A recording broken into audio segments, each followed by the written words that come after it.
this started as a conversation inside our container where we're looking at the old paradigm leadership and looking a lot at the gates that were just in transit, so the 53 and the 54, and this attachment to the 3D power structure and the greed and the immaturity of thinking that that's the thing that we can hold on to. And that's how business and leadership can move on. And then bringing in the concept that Richard is speaking a lot about, the synarchy. So where you don't have hierarchy, we don't necessarily have heterarchy, but it's about having everybody in the right position.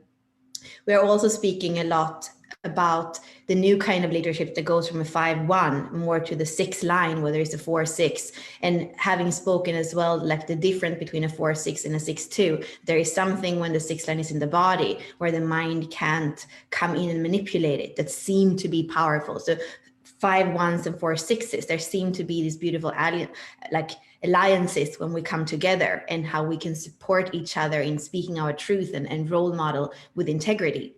So what we were speaking about, and that what we didn't get to, is that gates also have a certain flavor. So some gates are very individual and unique. So when we are truly in the gift frequency of those gates, we're going to empower other people to be unique. We're going to empower individual truth, we could say. And through individual truth, new things come into the world. So that's something mutated with that individual truth. And then there are gene keys that are more collective, so that they are, or we can maybe start even with a more tribal. They're more tribal. So they are me and my tribe, me and my community, me and my family, gathering the community and distributing resources and feeling trust through like eating together and all these kinds of things. So when we think in business too, it's very much that, be part of a company culture, be part of a tribe, having things to do with colleagues, going on conferences. That's very tribal, and that's important when it comes to the relationship aspect of business and leadership.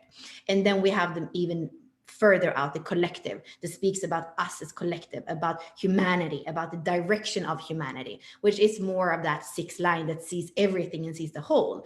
And it feels like leadership has to go to that.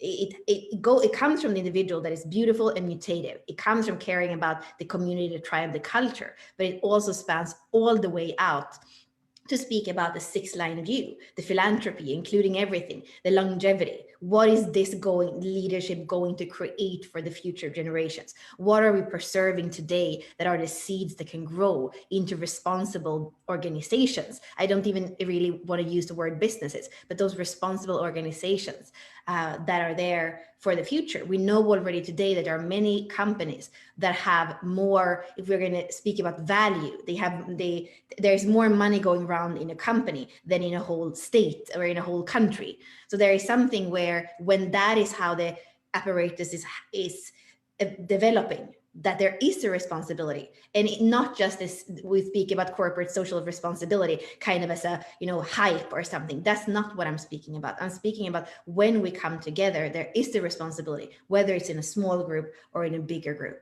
So today I feel, especially for the Gene Key community, that we're going to shine some light on different kinds of leadership depending on this individual, tribal, collective, which is what we use in human design. When we look at the body graph, we look at the circuitry, and I want everybody to feel into.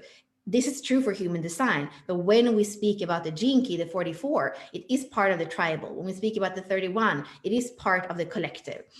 When we speak about the 1, the creativity in that, or the 8, the agent, it's individual circuitry. So really feel into that, also weaving in the gene keys and not making it just exclusively human design circuitry. We want to bring this into what is the future of leadership? What is the future of business? What's the beauty of each flavor of leadership? And what do you have in your chart? So we're going to also show you how to discern that. And if you haven't done your human design chart before, it's maybe time to do it and start to see, what do you have more than those 11 spheres in your hologenic profile. And the funny thing here is that I was going to share this discussion today in our Gene Keys and Human Design group, and I pressed the wrong thing and I shared it in Gene Keys Global. So here I'm sitting, and then I went in from my phone and from my computer trying to erase it because I know that Richard is all about keep this about Gene Keys, but I couldn't erase it. So now it's there. And that's maybe why that invitation is bring circuitry into the Gene Keys, because this is not about strategy, authority, like it's not about that. This is about the flavor,